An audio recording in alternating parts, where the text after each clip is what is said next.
Hey everybody, what's going on? Welcome back. It's Jordan here. Today is a very exciting day because we're going to be filling the new display cabinets. But in order to do that, we've got to switch the entire rooms. So we're actually going to be redoing pretty much every single shelf in both of the Lego display rooms. Yeah, we're going to be making that the Star Wars room, and we're going to bring all the colorful stuff out here. It's so exciting for me because we've worked so hard over the last week setting up these new displays, like transporting them, building them, modifying them so they accommodate heat vents and all that. And now today we're actually going to be building new displays. It's awesome. All right, let's get started. Let's go. Wow, this is going to be cool. A lot of work though, that's for sure. So we're starting with that small shelf there. That's going to be the new home for all of our botanical sets. It used to be mid-scale ships, now it's botanicals. And that sits beside the shelf that we already migrated. That is the Mario or sort of video game shelf. And then we have two shelves that are going to be dedicated to Disney with those Mickey and Minnie characters up top there. Also the Walt Disney tribute camera. And then the corner shelf is going to have all the other stuff that used to be in a corner shelf in the other room. For the most part, we're just transferring this stuff over and at the same time making a few tweaks. Where we have all the Millennium Falcons there, that is going to be home to all of our Harry Potter sets. I'm already liking these changes because it sure looks a lot more colorful with all of these colorful sets in this room rather than Star Wars. Next up, we've got Marvel with Captain America's shield, Thor's hammer, and of course the giant Hulkbuster. Now these shelves are new additions, so we decided that we're going to put the Jurassic sets on the right side, and then the next two shelves next to that is going to be Creator, along with some like spaceships and miscellaneous sets. Now that took an entire day, believe it or not. This is already day 2, so we've got to empty these 4 big shelves and continue transferring Marvel, and also other superheroes, that being, of course, Batman and DC. Originally, I thought I was going to literally move the entire shelf that hosted the Batwing mounted like that, but it was actually pretty easy to move. Fill these shelves up with a few more Batmobiles, more than just a few actually, and then move a bunch of the smaller Star Wars stuff on the right there. And that shelf is actually going to be the home for the Brickheads. I'm pretty excited about that change because they were buried in that room in like a corner. And I like looking at the Brickheads, so now we see them right when we walk in the door. Now it's time to move on to these large PAX wardrobe units, which host awesome Ultimate Collector Series sets. Set up some new displays for Lord of the Rings. It's going to be nice to have those in the corner so we can see them more often. And also, we're putting the Eiffel Tower in a shelf for the very first time. We've got a couple more large shelves right over here. This is going to be home to the large T-Rex fossil set, some other miscellaneous large sets, and also the planes and spaceships. It's nice being able to display all these large sets in one place, like all those planes and stuff, in the large wardrobe units. Once all the shelves are taken care of, it's time to move on to the medieval surface there. Just space these sets out a little better, and then finish it up with some quick vacuuming. I actually want to start the overview in this room. Oh my gosh, it is a mess. For the most part, we've just been throwing all the Star Wars, well, not throwing, but throwing all the Star Wars sets in here. And for now, it's sort of a mess. But as we were transferring some of the sets from the shelves in the other room into this room, we did set up some displays, but these displays will probably be tweaked. But for example, this one here, it pretty much stayed the same. We set this up the other day with the same spacing, but we decided to put the Millennium Falcon on here because the Millennium Falcon used to be on the floating island in the center, and then we've got some of the other Star Wars sets there, like the UCS Death Star. You can see it right when you walk in the room, and we set up like the dioramas to the left of that and the helmets to the right on the smaller units. These PAX wardrobe units in here just haven't even been dealt with yet. And for the other shelves here, we've got the TIE fighters along the top. Figured we may as well put those along the top because that's where they're going to stay, just like the other room. And then I set up the Millennium Falcon shelf. So when I was like transferring, what was it, Disney sets or Harry Potter sets from the other room to this room, I was also setting up that shelf, so that's why it took a little bit longer when I was doing that. Also set up this shelf here, which I think looks pretty good, and also the characters.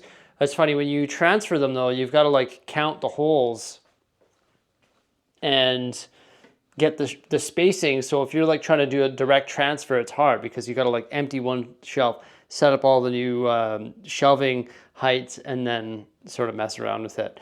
But yeah, this room is still like somewhat of a disaster. And honestly, I thought we were going to be able to get this done in like 2 days, which we allocated to this project, but no. Star Wars is going to need a whole nother day or day and a half probably to just get everything set up. Just because setting up the shelves, it takes a long time, especially the PAX units are like screwed in and you gotta like pull them out. And I don't know, those ones are a little bit hard to move, is what it is. Though also I set up the little mini shelf here for now. Decided to transfer that. So Brickheads used to be there and put the mini stuff there. I think these 3 shelves are just gonna be more so like the random small sets. So I'm gonna try and group all these small sets all together when we move them. I think the mid-scale ships are going to go here too. You'll see our sticky notes sort of around, sort of trying to identify where we're going to put the stuff. But the Star Wars stuff, I think, is going to be a lot more, like it's going to be displayed differently. So it's going to take a little bit more of curation, whereas this stuff was already quite well curated for us in the other rooms. So we decided just to migrate it over. Whereas Star Wars, when it's a big room, you can move ships and you're not going to contaminate other themes. Whereas these shelves, you don't really want to put, you know, Mario with DC, so it's more so just like transferring the shelves over. But we did create the botanical shelf there with Vincent van Gogh on top, and then we've got the video games and all of these colorful sets, along with the pirate on the bottom, like the upscaled figures and Pikachu, which is a Mega Construct set, if you're wondering what that is. No, it's not a leak. Pokemon is coming into the LEGO lineup in 2026. Got the globe on top, the crocodile locomotive, and then all of the Disney sets. I love this area right here. It's just so nice and colorful. And then the half Billy with the Disney sets. More Harry Potter right here, sorry. Yeah, that looks pretty sweet. Some Harry Potter up top as well. And then we transition into Marvel. So liking that. Love looking at this giant Hulkbuster along with the smaller Hulkbuster. Another shelf of Marvel there. Got our Hall of Armor. Got the Orient Express. That's sort of random up top there, but it doesn't fit within either unit. So it actually has to go on top of the unit. So that's why we decided to put it there. Then of course we've got DC with that Batwing mounted, so that's actually just a shelf, and then the pieces are going in right there, and we screwed in these little brackets, which are actually the brackets that come with the Billy shelves, but they've been cut.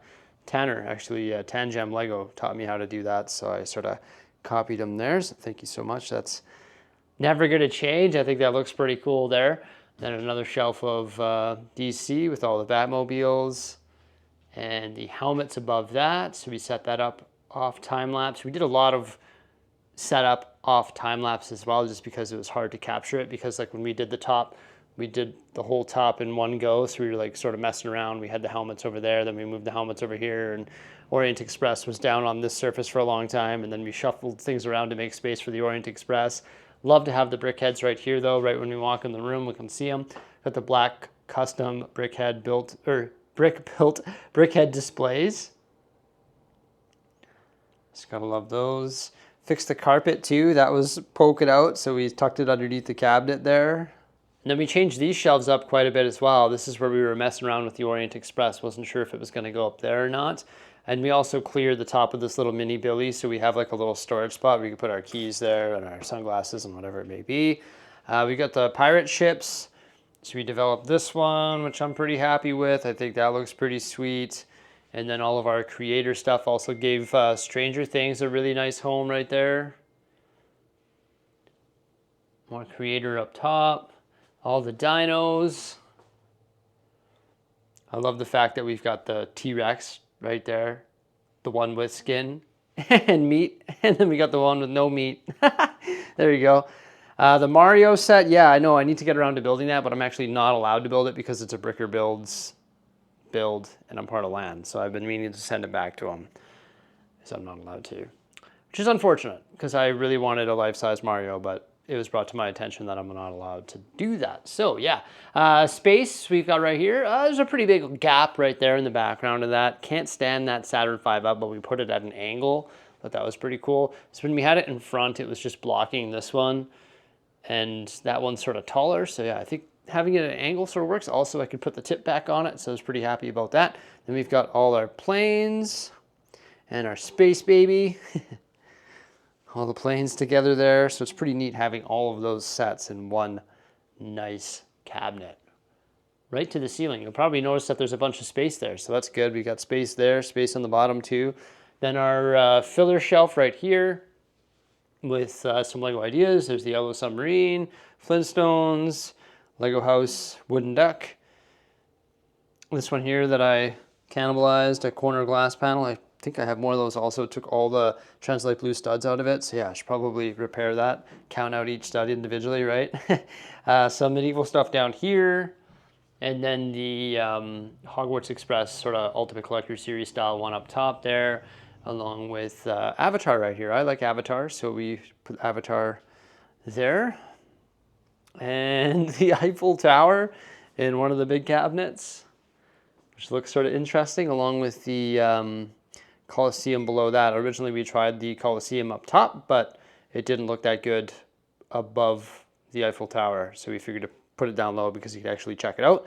We got Helm's Deep down there, the Zelda set, and then all of our Lord of the Rings sets like Rivendell, such a beauty. And I love the fact that we're going to see these a lot more often now. I think that's pretty cool. And then of course all the medieval stuff.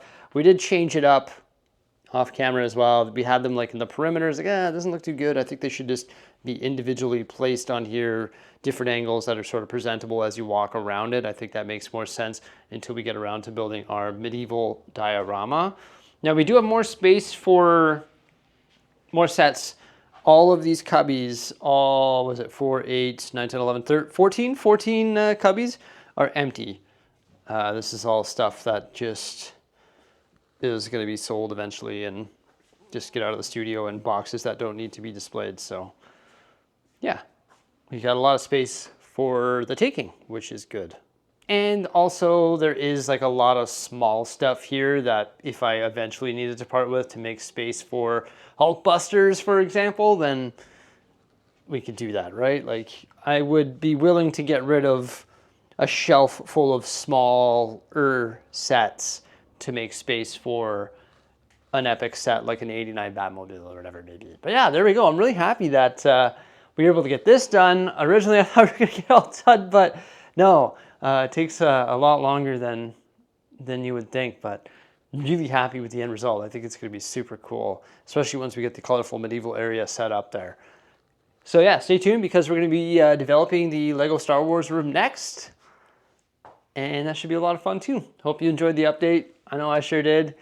Please don't like, subscribe, and stay tuned. All right, farewell. Have a great day.